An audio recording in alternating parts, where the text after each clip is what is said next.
nắng chiếu luôn lên muôn hoa vàng chỉ để lắng về trong anh buồn xa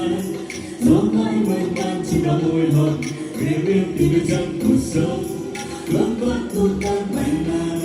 mà chỉ bay một cái chút nước tha ánh mắt mơ trong nơi xa vời dù xuân đến em buồn vui